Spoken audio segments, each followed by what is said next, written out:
Bonjour à tous. Donc, bienvenue à ce webinaire concernant en fait post-Covid Singapour mise sur le secteur de la FinTech. Merci à tous de participer à ce webinaire qui va durer du coup 1 heure. Donc, je vous propose que l'on débute dès maintenant puisqu'il est 9h30 en France, 15h30 du coup pour nous à Singapour. Voilà, je vous laisse, je vais vous présenter donc du coup les intervenants pour ce webinaire d'aujourd'hui. Tout d'abord, Éric Barbier, qui est un serial entrepreneur dans le monde de la FinTech. Éric a plusieurs casquettes, dont le CEO de AAA. Il est également le fondateur et l'ancien CEO de TransferTo, et également président chez Paytop en France. Et nous avons également avec nous Christophe Jossard, qui est de Capgemini et qui interviendra en tant que responsable de la Digital Factory d'Ascor à Singapour. Et moi-même, donc je suis experte tech et services au sein de la Team France Export à la Chambre de commerce française de Singapour. Pour votre information, donc, ce webinaire se déroulera en 3 temps. Un premier temps d'une dizaine de minutes concernant une présentation de la Chambre de commerce de Singapour et du secteur de la FinTech. Puis ensuite, nous allons laisser la parole à Christophe et Éric pour leur témoignage, afin d'avoir leur retour d'expérience avec chacun un point de vue, du côté entrepreneurial et de l'autre, on va dire, du côté plus corporate. Et enfin, à l'issue de ce webinaire, nous allons garder un temps d'une dizaine de minutes concernant des questions-réponses. Et d'ailleurs, vous pouvez utiliser votre l'onglet questions-réponses que vous avez sur votre écran si vous avez des questions à poser lors de ce webinaire. N'hésitez pas, nous prendrons du temps pour y répondre à la fin. Concernant donc la Chambre de commerce française de Singapour et la Team France Export. Je vais essayer d'être assez rapide sur cette partie-là. Donc, la Chambre de commerce française de Singapour a plus de 40 ans d'existence aujourd'hui à Singapour. Elle a été créée en 1979 et une association de droit singapourien à but non lucratif et autofinancé. Donc, elle fait partie d'un réseau de 124 chambres françaises à l'international, donc le fameux réseau CCIFI, dans 93 pays. La Chambre de commerce française de Singapour accompagne aujourd'hui donc les sociétés françaises à chaque étape de leur projet sur Singapour. Nous les accompagnons de A à Z, depuis la première approche de marché jusqu'à l'implantation et le développement commercial à Singapour et en Asie. Juste quelques chiffres, nous avons plus de 750 entreprises membres et nous organisons plus de 200 événements par an. Et nous avons également 17 comités sectoriels et 9 clubs pour animer cette communauté d'affaires. Au sein de la Chambre de commerce, nous sommes près de 30 personnes salariées au sein de 3 départements. Le premier, donc le Business Club, qui s'occupe des membres et des événements pour renforcer le réseau d'affaires, bénéficier d'informations marché et accéder à un réseau de plus de 750 entreprises membres. Le département du Business Support, qui fournit des services pour soutenir les entreprises dans leur développement de A à Z, de la réflexion business et stratégique pour savoir si Singapour représente un potentiel business pour se développer, à la création d'une entreprise en local et l'obtention de visa. Et enfin, le troisième département travaille en tant qu'agence de ressources humaines et fournit un soutien pour les besoins en recrutement. Depuis le 1er janvier 2019, la Chambre de commerce française de Singapour s'associe à Business France pour proposer, dans le cadre d'un partenariat public-privé Team France Export, un service unique d'accompagnement des entreprises françaises à l'export. La Chambre de commerce française est le guichet unique pour les entreprises françaises dans leur exportation et leur développement à Singapour. Donc, au sein de la Team France Export, nous accompagnons les entreprises françaises dans le lancement de leur développement de leur activité à Singapour en leur proposant nos services en fonction de leur niveau de maturité. Il peut aller d'une étude de marché ou bien à la mission de prospection à des rendez-vous B2B avec des clients potentiels. L'année dernière, nous avons aidé plus de 80 entreprises françaises avec notamment 2 pavillons français et 5 délégations. Et nous avons également mené des programmes d'accélération dans différents secteurs.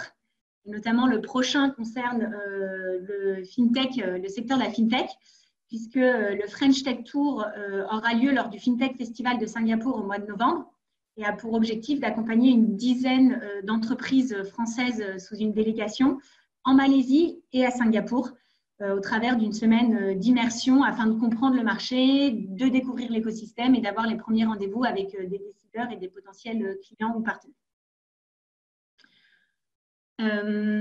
Concernant Singapour.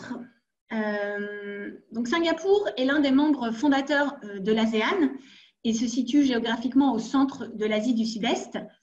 L'ASEAN est le 3e marché le plus peuplé après la Chine et l'Inde, ce qui représente une perspective intéressante pour les entreprises qui souhaitent développer leur activité dans cette région du monde. La population de l'Asie du Sud-Est devrait passer de 650 millions d'habitants aujourd'hui à plus de 710 millions d'ici 2030. Concernant la croissance, la région devrait connaître une croissance annuelle moyenne de 5,2% de 2018 à 2022 pour devenir le 4e marché mondial d'ici 2030, derrière les États-Unis, la Chine et l'Union européenne. L'idée est de vous donner quelques chiffres pour vous permettre de situer Singapour. Comme vous l'avez compris, donc Singapour est le pays le plus développé de la zone et se positionne vraiment en tant que hub régional. Selon le rapport annuel de la Banque mondiale, Singapour se classe au 2e rang des 190 économies pour la facilité d'y faire des affaires. Et Singapour est également le 3e pays le plus compétitif au monde et le 1er en Asie. Singapour est depuis de nombreuses années un pays intéressant en matière de business. Des facteurs tels que les ressources qualifiées, une économie efficace et ouverte, une protection stricte des droits de propriété intellectuelle font que Singapour y est très convoité pour faire des affaires. De plus, un point important, c'est que Singapour s'est doté d'infrastructures permettant d'accélérer les échanges. Je pense notamment à son port ou bien à son aéroport Changi. Et avec une stabilité politique, une fiscalité attractive et une économie ouverte, Singapour est aujourd'hui très attractif pour développer son activité dans la région. Concernant le secteur de la FinTech, effectivement, Singapour se positionne vraiment comme un hub mondial dans ce secteur. Comme vous devez vous en douter, donc Singapour est un centre financier d'échelle internationale. Le secteur bancaire et assurance contribue à plus de 13% du PIB national et a connu une progression en 2019 de 4,1%. Aujourd'hui, il existe près de 200 institutions financières et 250 fonds d'investissement, dont 150 fonds de capital risque.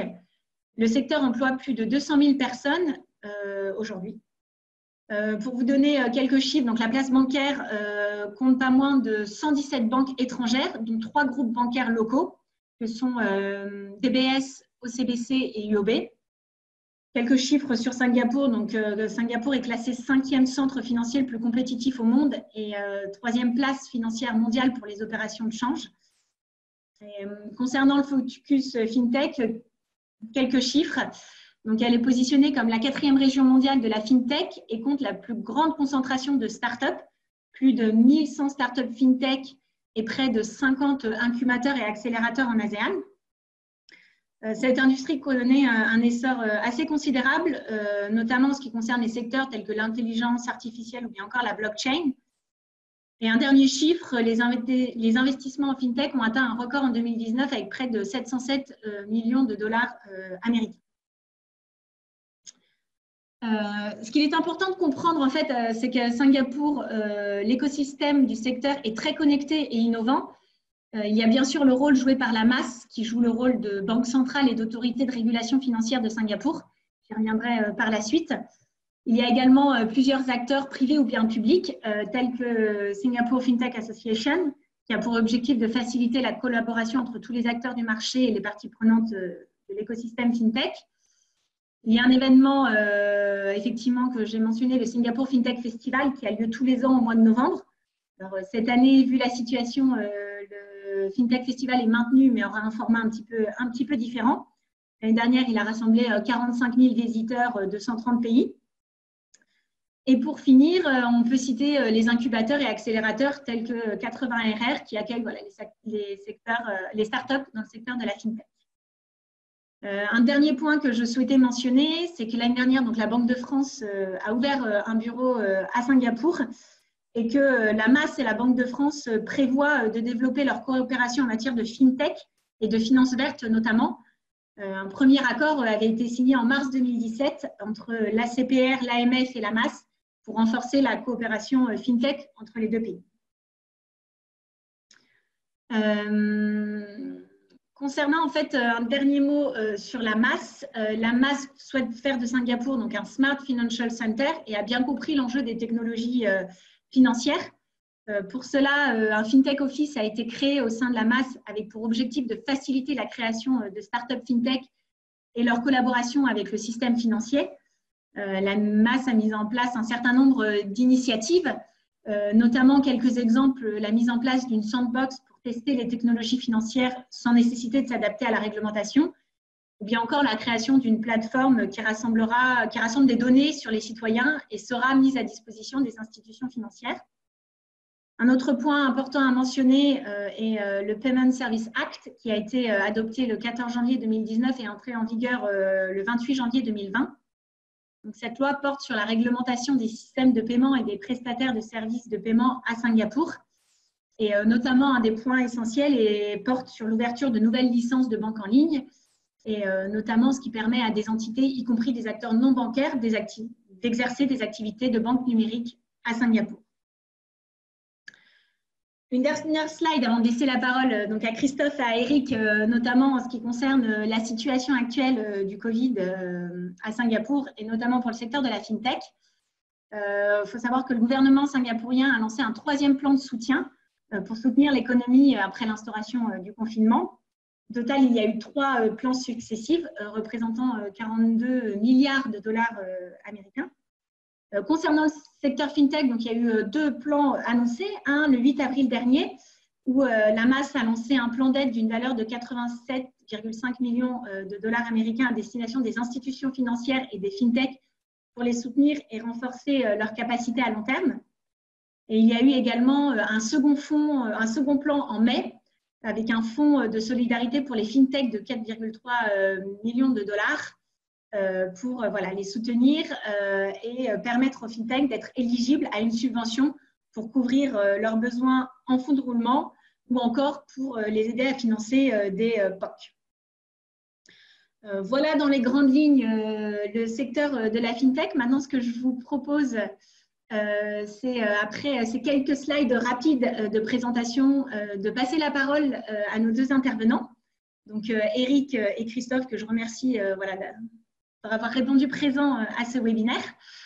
Je vais peut-être commencer par une question pour Christophe. Donc, Christophe, qui est responsable de la Digital Factory d'Ascor à Singapour. Question très générale, comment voyez-vous Singapour selon vous et sur le point de vue d'Ascor? Qu'est-ce qui fait que Ascor a choisi Singapour pour lancer notamment la Digital Factory? Et comment voyez-vous le secteur FinTech ici? Merci et bonjour à toutes et à tous. Donc, moi, je suis responsable effectivement de la Digital Factory d'Ascor. Ascor, c'est vraiment une entité très récente. Ça a été créé en 2018 et en juillet 2018 exactement. Et Capgemini a signé ensuite une prise de 20% du capital en octobre 2018. Et on a un plan stratégique en fait de développement du business autour du marché qui est un marché lié aux banques privées avec des solutions de software as a service et de BPO. Et dans le cadre de ce développement stratégique, de ce partenariat, on avait déjà sur Singapour que en fait Ascor fait partie aussi du groupe, bien entendu Crédit Agricole, qui a une histoire locale sur Singapour importante. Et on avait déjà une petite entité présente sur Singapour. Et vraiment, avec cette volonté stratégique et ce développement business, on voulait donc s'ouvrir au marché asiatique, à la fois d'un point de vue client et donc également d'un point de vue développement de nos solutions, puisque Singapour, comme ça a été dit précédemment, est vraiment un hub en Asie, donc au carrefour des grands autres pays asiatique et de l'Inde, donc avec une richesse en termes de compétences localement sur Singapour, puisque au travers de ce programme FinTech et ce qui a été dit par Marie sur la masse et le développement des compétences technologiques, c'est un marché vraiment sur lequel le gouvernement positionne beaucoup d'investissements. Donc, intéressant en termes de ressources et de compétences d'être positionné sur Singapour. Intéressant parce que ça nous ouvre cette porte sur l'Asie, sur Hong Kong, sur l'Inde, voire plus loin, de façon plus lointaine, sur l'Australie et autres pays environnants, avec vraiment une infrastructure également, une logistique très pointue, donc comme ça a été dit avec les aéroports. Et je dirais dans un cadre de vie, parce que moi, en fait, j'ai rejoint Singapour en janvier 2019, donc j'ai une histoire très, très récente, mais je peux vous dire que le cadre de vie, c'est vraiment quelque chose de très, très appréciable. D'un point de vue sécurité, vous pouvez vous balader tranquillement dans les rues de Singapour, quelle que soit l'heure, même si elle est très, très tardive, vous n'avez pas de risque et c'est aussi appréciable pour votre environnement et vos proches. Et d'un point de vue, pour revenir au business, avec cet écosystème également de FinTech dont on parlera un peu plus tard, une richesse et un apport de valeur à proximité qui nous permet de créer des solutions innovantes puisque le marché asiatique, en termes de régulation, est quand même parfois plus ouvert que les autres marchés européens ou américains.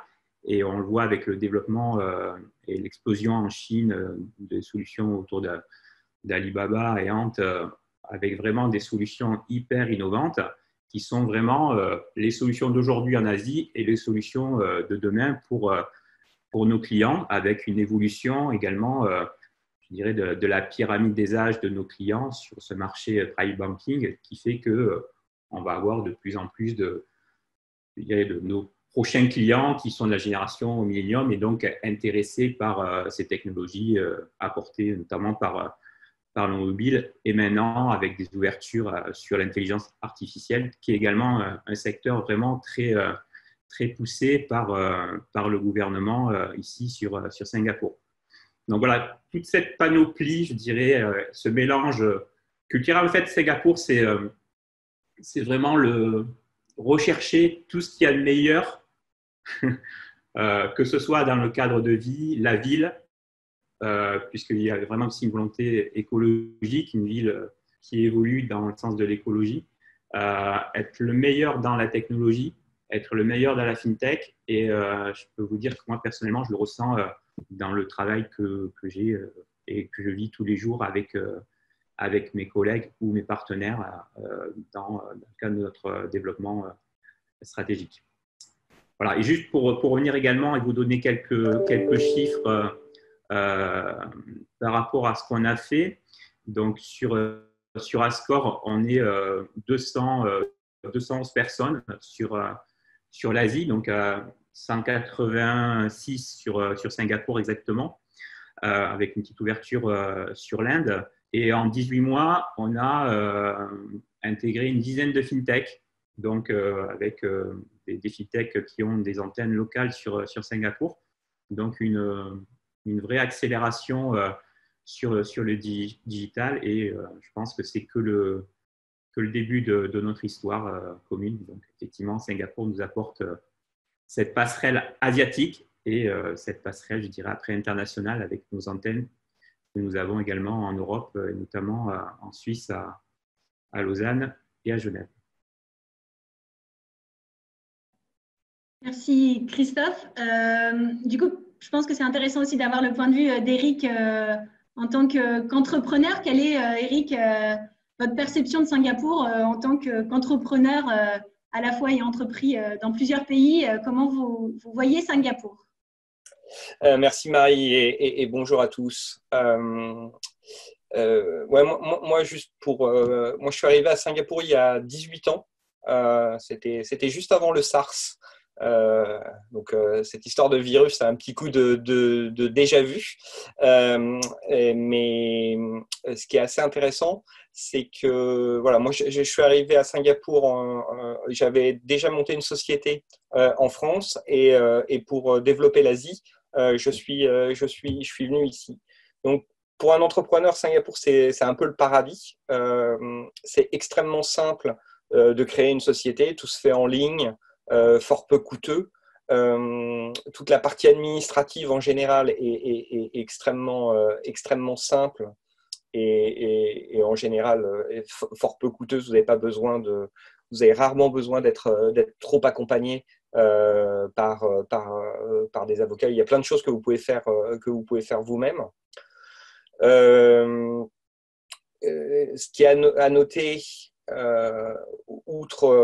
ce qui est intéressant, c'est que Singapour, c'est un marché qui est bien sûr un peu petit, puisque c'est 6 millions d'habitants. Donc, ça vous oblige dès le début à être au moins régional, si ce n'est plus global, ce qui, à mon avis, en tant qu'entrepreneur, est quand même une assez bonne chose. Un des points qu'il faut garder en tête quand même, par rapport à quand moi j'ai commencé il y a 18 ans, c'est que aujourd'hui la main-d'œuvre commence à être un peu plus chère, même si sur des profils d'ingénieurs, de développeurs, etc., je pense ça reste encore inférieur à la France.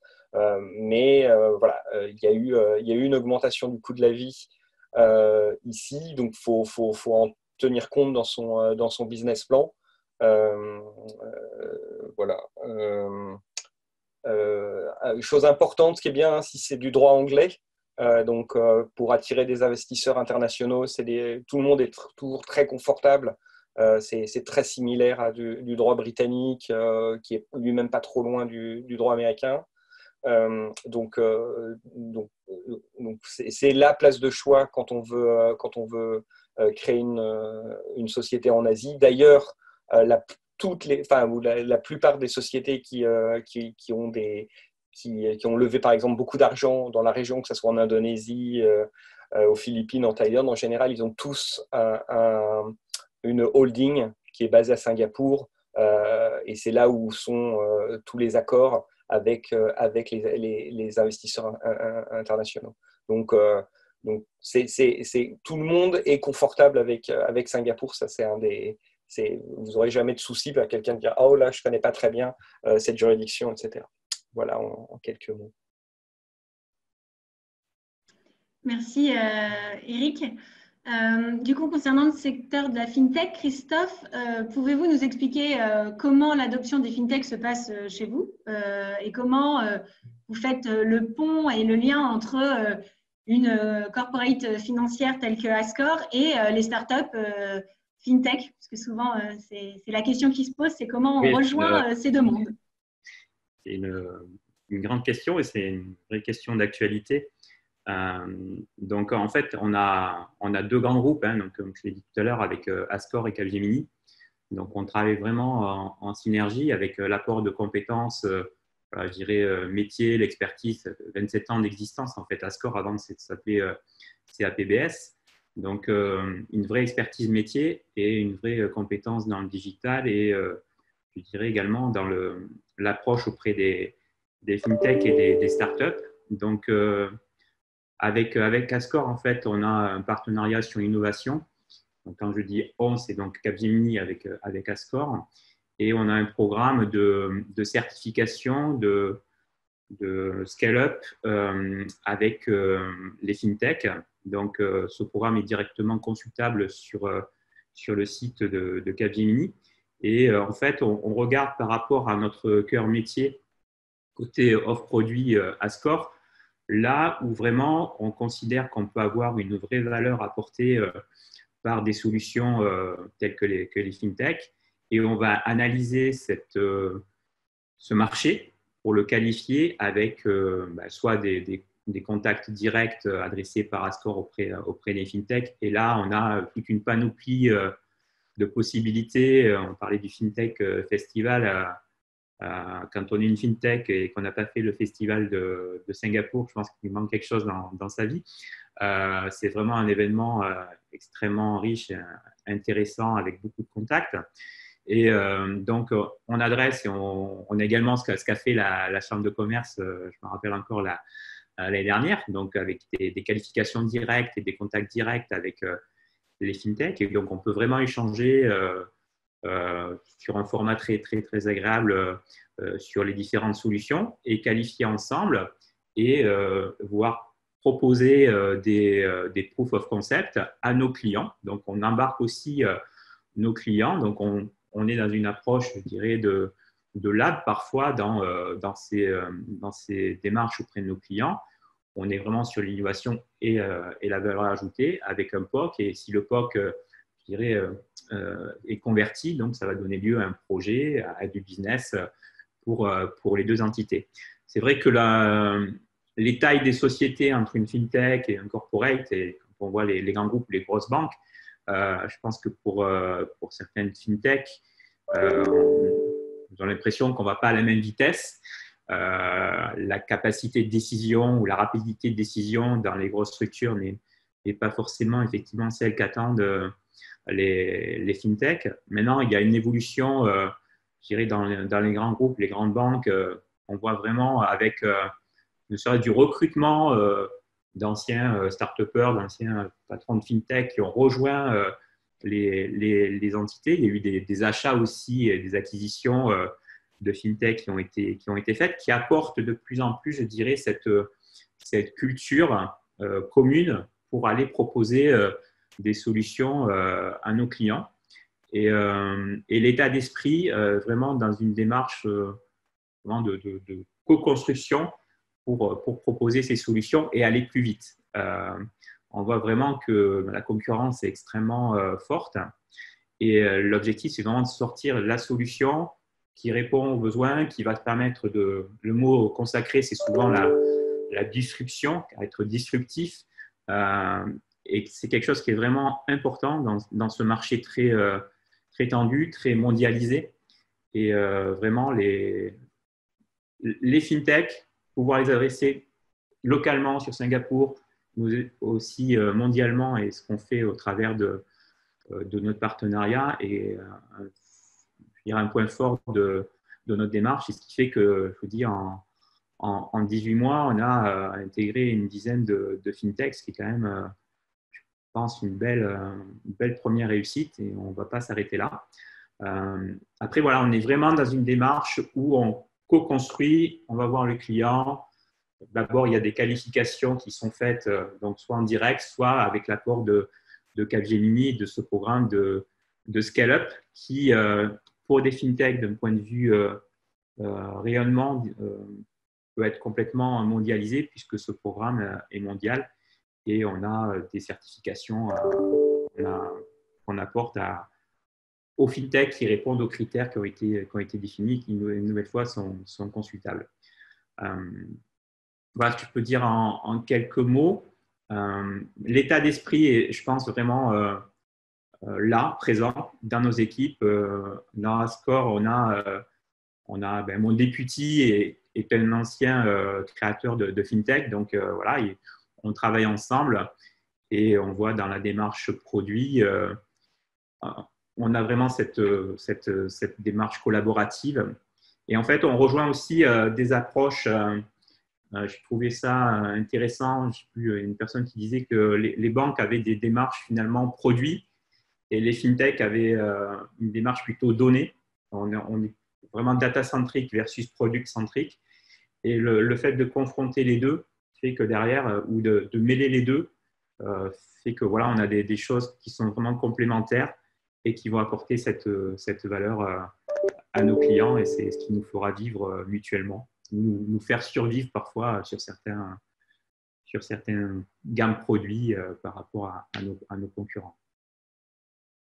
Et dernier point, si je peux rajouter aussi quelque chose, je pense que c'est important pour nos collaborateurs, nos développeurs qu'on a dans nos équipes, de voir qu'on travaille avec des fintechs Parce qu'une nouvelle fois, ils sont très intéressés par ce qui se passe et cette dynamique apportée par les fintechs. Et chacun aussi, une nouvelle fois, apporte son expérience, ses pratiques, ses bonnes pratiques et son expérience qui sont mêlées pour délivrer ces solutions. Merci Christophe. On va passer du coup du point de vue de l'entrepreneur. Comment, Eric, vous caractériseriez le secteur de la FinTech et surtout quelles sont les opportunités à saisir en tant que FinTech française? Qu'est-ce que Singapour peut m'offrir comme belles opportunités? Ouais, alors la FinTech, pour revenir un petit peu en arrière, hein, c'est un secteur qui a été jugé stratégique par le gouvernement il y a 5 ans, à peu près 4-5 ans. Ils ont nommé un Chief FinTech Officer, donc qui dépend directement de la Banque centrale, qui est une personne assez charismatique, qui vraiment a dynamisé tout le secteur de la finance, forcé les banques à s'ouvrir, à ouvrir des API. On a mis en place tout un système et ça a été impulsé par la masse qui s'appelle MyInfo, donc qui est en fait un système qui permet d'être authentifié par le gouvernement de manière forte et donc qui vous permet par exemple d'ouvrir un compte en banque sans vous déplacer, sans avoir besoin d'envoyer même une copie de passeport, etc. Parce qu'en fait, c'est un système d'authentification forte. Et on autorise le gouvernement à donner à la banque, par exemple, dans cet exemple-là, la transmission de toutes nos données. Et on choisit, on coche. Donc si on doit démontrer qu'on a un certain niveau de revenu, on peut envoyer la copie de ses impôts, par exemple, etc. Donc ça a été, c'est des innovations qui ont vraiment été insufflés par le gouvernement. Quelque chose dont Marie a parlé, qui est, je pense, important de le soulever pour tous les gens qui s'intéressent au secteur du paiement, c'est cette nouvelle loi Payment Service Act qui a remis un coup de neuf à tout l'environnement réglementaire à Singapour, qui était un petit peu vieillissant et où certaines choses n'étaient pas du tout réglementées. Et qui est maintenant une loi qui ressemble à peu près aux directives paiement européennes. Donc, si vous êtes, par exemple, un établissement réglementé en France, en Europe, vous allez retrouver un système assez comparable, peut-être encore un peu plus souple, par rapport à la réglementation européenne. Donc, ça peut être intéressant de rentrer tout de suite sur le marché avant que la réglementation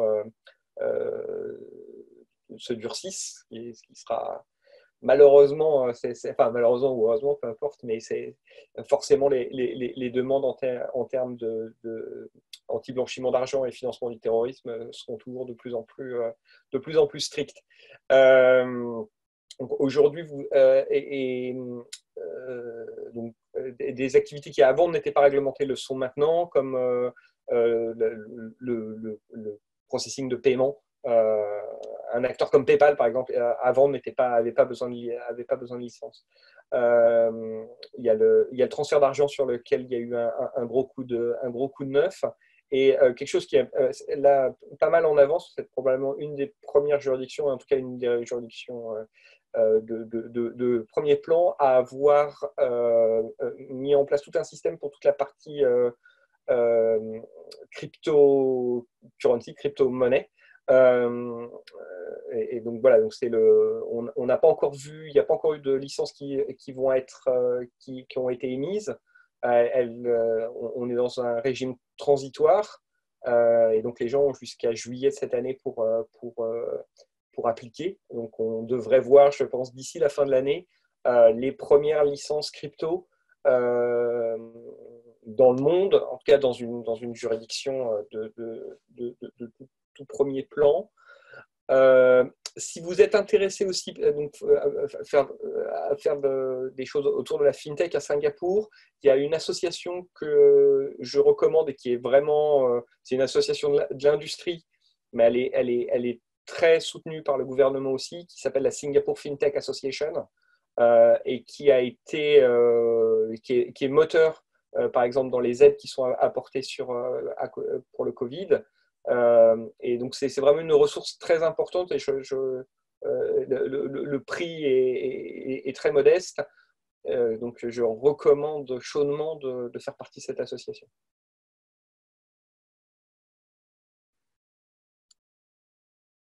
On ne t'entend pas, Marie. C'est bon. Pardon, désolée. Merci Eric. Juste un petit rappel, je me permets, si vous souhaitez poser des questions, n'hésitez pas. Voilà, il y a au-dessus de votre barre la partie Q&A et n'hésitez pas à poser des questions et on y répondra du coup à l'issue de l'échange. Une question concernant du coup l'impact de la crise du Covid-19. Christophe, du coup, selon vous, quels ont été les impacts de la crise et surtout comment vous voyez un petit peu l'évolution de ce point de vue-là? Alors, d'abord, ça a été vraiment quelque chose d'extrêmement inattendu pour tous. On s'est retrouvé dans une situation où il a fallu être vraiment très réactif, continuer à délivrer les services en travaillant depuis chez soi. Donc, ça s'est fait, je dirais, plus ou moins naturellement pour certaines compagnies, pour certaines banques, pour certains prestataires de services, où le télétravail était déjà en place. Néanmoins, dans le contexte bancaire, on est dans un contexte très sécurisé, donc avec des contraintes extrêmement fortes. Je pense que, notre point de vue, on a plutôt bien répondu à cette situation. Et vraiment, l'objectif numéro un, ça a été vraiment de limiter toute perturbation des activités pour nos clients. Et une nouvelle fois, le marché bancaire avait un certain nombre de points d'organisation, de démarches pour faire face à cette crise, ce qui n'est pas le cas de tous les secteurs économiques. Donc, on a répondu dans un premier temps à cette crise par le télétravail. On a vu aussi que on arrivait finalement à travailler de façon massive en télétravail, que parfois on pouvait aussi avoir plus de productivité. On a parlé encore entre nous tout à l'heure sur des développements, moins de contraintes liées au déplacement pour les personnes qui vivent loin de leur lieu de travail. Une nouvelle forme de communication avec nos clients. Et si on revient par rapport à ce marché bancaire et à nos clients, du coup, le contact, toutes les démarches devaient être dématérialisées et digitalisées. Ce qui a aussi été finalement un révélateur d'opportunités pour certaines des offres dans les banques, mais aussi de points de faiblesse identifiés dans le portefeuille produit des banques et aussi dans la démarche qu'on peut avoir avec nos clients. Et une nouvelle fois, on a vraiment un portefeuille client et une pyramide complètement hétérogène. Et si on prend le marché du private banking, du wealth management, parfois avec effectivement des clients très âgés, parce que pour la petite histoire, on a des clients qui ont parfois plus de 80 ans, donc leur faire travailler, les faire échanger sur des tablettes ou du mobile, c'est pas forcément parfois inné. Mais voilà, on a réussi à mettre en place ces moyens d'échange et de communication avec nos clients. Donc, la phase 1, c'est vraiment de limiter la perturbation des activités. La phase 2, c'est et ce qu'on est en train de faire sur Singapour avec le déconfinement et ce qu'on voit sur les places européennes, voilà, de reprendre les activités, de réfléchir vraiment au télétravail, comment on peut le déployer sur d'autres secteurs d'activité. Et la phase 3, et en amont de cette phase 3, c'est de réfléchir voilà, comment on peut assurer cette continuité de service, quel que soit l'événement et la situation comme on l'a aujourd'hui, qui pourrait, voilà, on ne sait pas jusqu'à quand ça va continuer, ça peut se reproduire sous une autre forme. Comment assurer ce qu'on appelle la banque résiliente ou l'entreprise résiliente, euh, quels que soient effectivement les événements extérieurs dont on était loin de soupçonner l'impact et la gravité il y a quelques mois en arrière. Après, pour le marché des banques et du digital, pour nous, c'est une opportunité finalement, puisque ça contribue à prendre du recul, à réfléchir comment on peut plus appuyer le digital auprès de nos collaborateurs, mais aussi auprès de nos clients, et de mettre des moyens, on le voit encore aujourd'hui, avec l'usage de solutions comme Zoom, Microsoft Teams ou autres, vraiment de pouvoir organiser des réunions. Je pense qu'on avait aussi, peut-être pour certains, des blocages par rapport à ce fonctionnement-là. On aime, si on prend, nous Français, on est latin, donc on aime bien le contact avec nos collègues ou avec nos clients. Mais voilà, cette situation de crise nous fait, je pense, prendre du recul et vraiment ce qui est essentiel, et ce qui doit rester dans un contact, je dirais, de proximité physique et de ce qu'on peut vraiment digitaliser. Et une nouvelle fois, les fintechs peuvent nous apporter des opportunités dans ces collaborations complètement dématérialisées. Merci Christophe. Maintenant, du point de vue d'Éric, Éric, de votre côté, comment vous envisagez les prochains mois et les prochaines années avec le prisme, on va dire, Covid, et quels sont en fait les conseils que vous donneriez aux entreprises qui souhaitent se lancer dans une phase telle que l'on connaît actuellement? Alors, j'ai pas ma boule de cristal, donc on ne sait pas combien de temps ça va durer. Des choses, bon, ce qui a été dit, hein, c'est vrai que sur le travail à distance, ça va quand même fondamentalement changer les choses. Il reste quand même néanmoins une difficulté, surtout quand on travaille sur la zone. Hein, on est quand même dans des pays qui sont relativement émergents. Et donc qui ont moins l'habitude de travailler à distance, même si là, ils ont été forcés de faire des progrès considérables.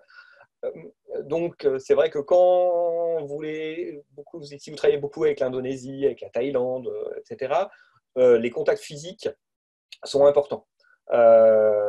Et c'est vrai qu'aujourd'hui, pour nouer des nouveaux partenariats, surtout avec des acteurs plus traditionnels du type bancaire, etc., si vous n'êtes pas allé les voir, vous n'êtes pas allé à Jakarta ou à Hanoï régulièrement, ça va être quand même difficile de faire des affaires. Donc ça, c'est un sujet. Néanmoins, on voit que les autorités mettent tout en œuvre pour pouvoir rétablir aussi vite que possible les voyages d'affaires.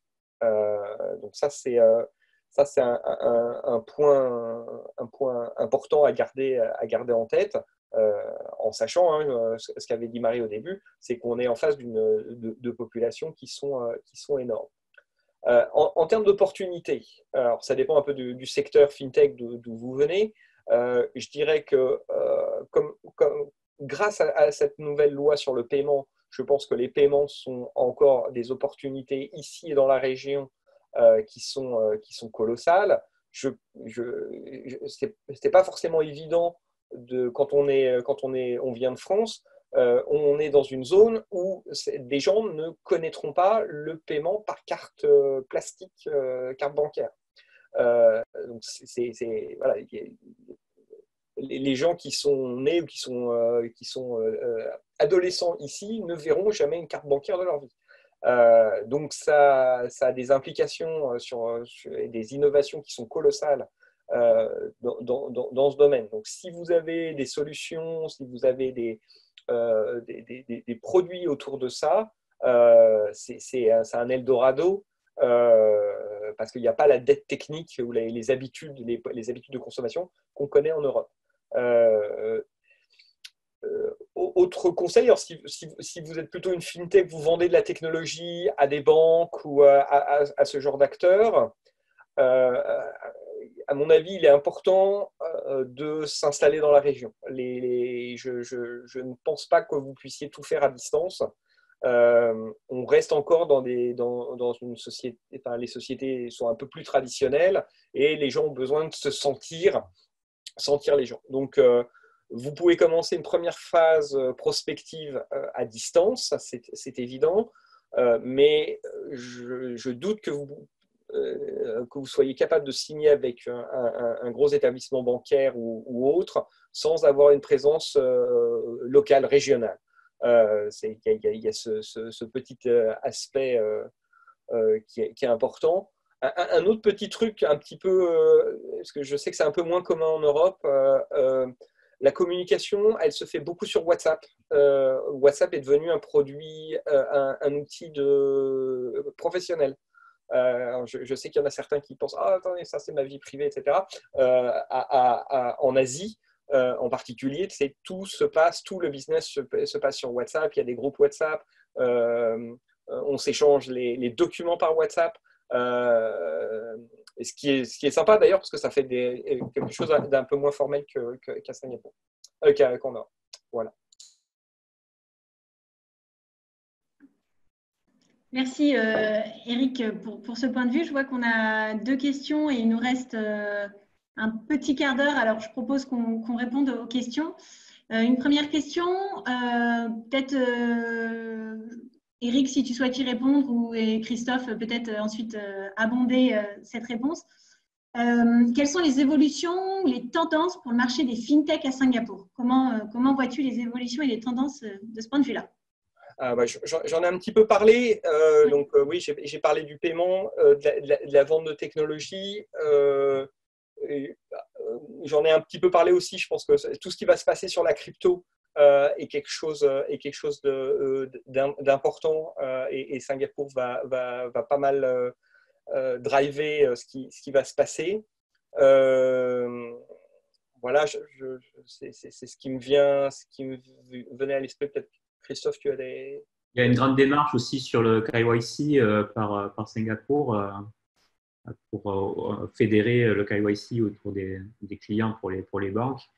Je sais qu'il y a un gros investissement sur tout ce qui est intelligence artificielle.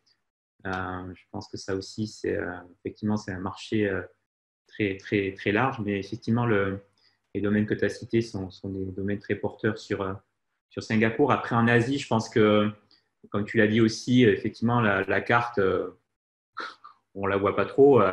Donc, tout se passe sur le mobile et l'expérience du marché asiatique et qui rayonne du coup aussi à Singapour est extrêmement intéressante puisqu'on finalement, je vais dire qu'on expérimente parfois à très grande échelle des solutions. Après, on pourra revendre une fois que le marché, la régulation associée en Europe sera un peu plus débridée auprès de la clientèle européenne. Donc, être ici fait qu'on a une temps d'avance effectivement sur ces secteurs très porteurs avec des gens qui sont très motivés pour développer ces solutions et avec des portes ouvertes et des facilités qu'on voit au travers des échanges qu'on a pu effectivement exposer et des grands salons comme le FinTech Festival qu'on a également abordé tout à l'heure.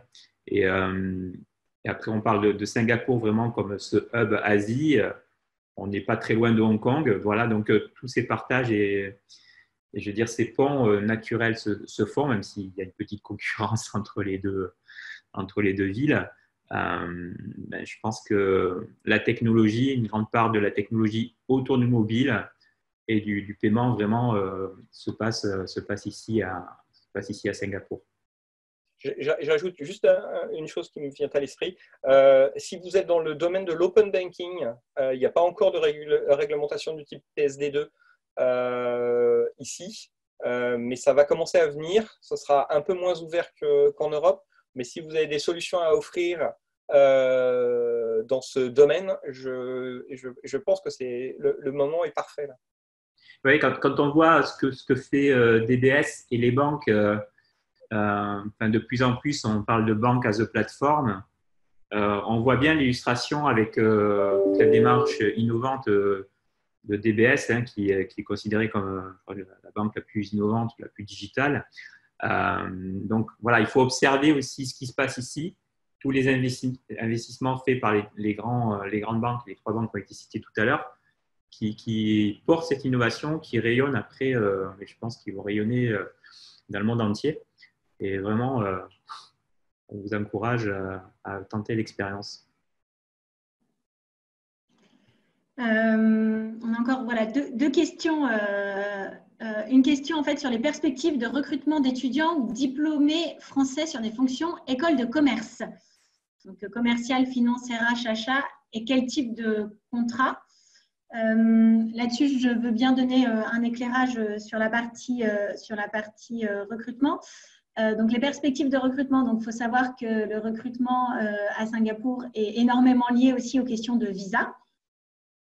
Puisque Singapour en fait laisse la priorité aux Singapouriens en termes de poste, mais il est bien évidemment ouvert quand en fait le poste n'est pas pourvu par un Singapourien à des étrangers. Donc tout est une question de visa. À l'heure actuelle, effectivement, c'est assez compliqué puisqu'avec la fermeture des frontières, le MOM, donc le ministère du Travail, n'accorde pas des visas. On va dire que dans une situation où ça se réouvre, il y a plusieurs types en fait de visas.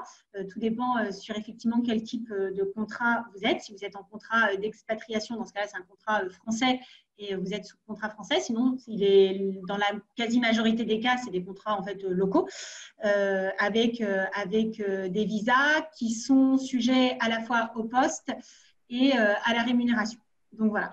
Après, en termes de perspective de recrutement, c'est vrai que Singapour est de plus en plus de Singapouriens sont diplômés et les universités singapouriennes n'ont rien à envier aux universités d'Europe. C'est vrai qu'en général, ce sont des profils qui sont plutôt qualifiés avec de l'expérience, qui sont plutôt favorisés sur le marché Singapour. Après, voilà, en fonction du profil, une chose est sûre, c'est qu'il est plus difficile de chercher de la France. Une fois que vous êtes à Singapour, c'est plus facile. Par contre, effectivement, la question des visas entre en compte. Après, voilà, je ne sais pas si côté Capgemini, voilà, il y a des… où vous en êtes sur les perspectives de recrutement, je ne sais pas s'il y a un point, mais c'est vrai que c'est difficile de répondre face à cette situation. Un peu difficile de répondre actuellement. Moi, je fais un petit coucou du coup à la personne qui a posé la question parce qu'elle vient de Montpellier, donc je suis originaire de Montpellier. Donc, j'ai vu effectivement Montpellier Business School. Donc, dès qu'on peut, de toute façon, ouvrir à des stagiaires sur des missions à l'international, c'est inhérent au groupe, que ce soit le Crédit Agricole et Ascor et Capgemini. Je pense que les grands groupes apprécient des personnes, des étudiants qui veulent avoir une expérience internationale. Donc, dès qu'on aura un peu plus de visibilité, voilà, je n'hésiterai pas à remonter les ouvertures de postes et par rapport à ces candidatures. Et un point là-dessus, c'est en général, hein, les étudiants français sont quand même très, très appréciés à Singapour. Et à la question quel type de contrat, ici il n'y a pas de notion vraiment de CDD. Hein. En général, on embauche toujours en CDI parce que c'est assez facile d'embaucher comme de débaucher. Donc, je pense que si c'est la question qui était derrière, voilà, en général, on est souvent en CDI. Et je ne sais pas si tu as parlé, Marie, il y a un visa spécial pour les étudiants qui, je pense, en ce moment très dur à avoir. Mais… Oui, effectivement, il y a un visa spécial pour les étudiants et il y a un visa aussi spécial pour les stagiaires, notamment, voilà, pour pouvoir effectuer en fait des stages de 6 mois à Singapour. C'est vrai qu'aujourd'hui, la question des visas est assez, on va dire, compliquée puisque la situation étant, avec la fermeture des frontières, compliquée. Voilà. une question, et je suis désolée, j'accélère parce que le temps roule. Une dernière question pour qu'on puisse y répondre. Est-ce que le projet CBDC est une opportunité ou une menace pour l'écosystème FinTech? Je veux bien le prendre. CBDC, c'est les crypto-monnaies qui sont émises par des États, donc par les banques centrales en particulier. Je pense que c'est une énorme opportunité pour les fintechs. C'est peut-être un risque pour les banques. Ce qui est intéressant, c'est que là, il y a la Chine qui annonce et qui confirme qu'ils vont lancer quelque chose cette année, au moins lancer des vrais pilotes en grandeur nature. Donc, c'est assez intéressant. Il y a le Cambodge près de chez nous. Singapour a fait énormément de pilotes depuis 4 ans. Ça s'appelle le projet Ubin, qui est vraiment très intéressant, où ils sont vraiment allés au fond des choses. Donc oui, non, c'est une super opportunité, mais je sais que la Banque Centrale Européenne regarde aussi.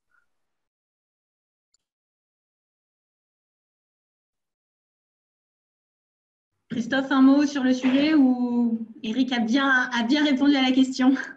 Je pense qu'il a bien répondu. Je pense qu'il est plus spécialiste que moi. Donc, je laisserai la primauté de la réponse.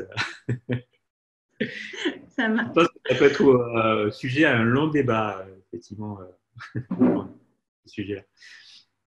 En tout cas, je vois que le temps tourne, donc je vous propose qu'on arrête ici. J'espère qu'on a répondu bien à toutes les questions. En tout cas, un grand merci Christophe et un grand merci Eric pour votre participation. Je me permets juste en 1 minute un petit point donc, sur le French Tech Tour ASEAN, puisqu'on a parlé du FinTech Festival. Effectivement, cette année, nous renouvelons l'opération avec cette fois-ci en fait la participation de la Malaisie et de Singapour, donc lors du FinTech Festival. On est en train de regarder pour concocter ce programme, puisque au vu de la situation, on va sûrement proposer un format un petit peu différent que l'année dernière, puisque les fermetures des frontières risquent de durer un petit peu. En tout cas, n'hésitez pas si vous avez des questions à revenir vers nous. C'est vraiment une opportunité si vous souhaitez en fait découvrir ces marchés-là, de venir et de ressentir vraiment ce qu'est le secteur FinTech à Singapour, comme l'a très bien mentionné Christophe et Eric. Donc merci, un grand merci à vous deux, un grand merci du coup à la CCIFI qui nous a permis aussi d'avoir ce webinaire. Et n'hésitez pas à nous contacter via LinkedIn ou via en fait le booster, la plateforme de la CCIFI. Si vous avez des questions par la suite, n'hésitez pas, on est là pour y répondre. Et encore un grand merci à Christophe et à Eric pour leur participation. Et je vous souhaite du coup en France une très bonne journée qui débute. Et puis nous à Singapour, elle se poursuit dans l'après-midi. Merci à vous et à très bientôt. Merci Marie. Merci. Au revoir.